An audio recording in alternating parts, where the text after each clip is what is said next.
کوم زناور باندې چې قرباني کول واجب دي هغه کم زناور دي او د هغوی لپاره کوم عمرونه دي، یعنی په کوم عمر کې چې دی زناور باندې قرباني کول دا جایز دي، په کوم کې نه دي جایز، او آیا په دغه زناور کې څومره قرباني کولی شي. ګران کتونکو د قربانۍ لپاره چې کوم مخصوص زناور دي چې کوم خاص کړی شوي دي هغه یو ګډ دی ورسره بله ګډه ده. دې دپاره چې کوم عمر دی کم از کم 6 میاشتې، خو دغه 6 میاشتو کې دا به ضروري وي چې دغه 6 میاشتو چې کم څاروی دی کم ګډ دی یا ګډه ده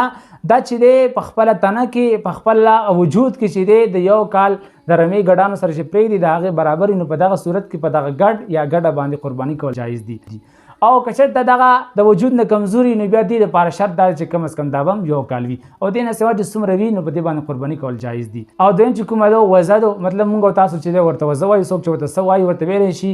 او دې دپاره چې کوم شرط دی دې نه نرم دی مادم دو، دې دپاره چې کوم عمر شرط دی هغه کم از کم یو کال دی. که چېرته د یو کال نه یو ورځ هم کم وي نو په داسې څاروي باندې بیا قرباني کول نه دي جایز. نو دغه ګډ او دغه وزې چې کوم نر او ماده دواړه دي په دغو ټولو کې چې قرباني انسان له طرفه قبلیږي هغه صرف یو نفر چې قرباني کولی شي، یعنی په یو ګډ باندې یو قرباني 2 قربانۍ به نه شي یا 3 به نه شي، بس صرف یو انسان چې دی قرباني کولی شي. دغه رقم په دغه ویزه باندې چې کومه که نر وي که هغه ماده وي په دې باندې چې دی یو مسلمان صرف یو قرباني کولی شي، دې نه سوا قربانۍ به نه شي کولی. او دریم نمبر چې کوم دی هغه غوا دو، غوا دپاره چې کوم عمر شرط دی هغه کم از کم 2 کاله، که چېرته 2 کال نه یو ورځ هم کمه وه نو په دغه غوا باندې قرباني نه دو جایز. او که چېرته 2 کال نه سوا نو دا بهتره خبره ده.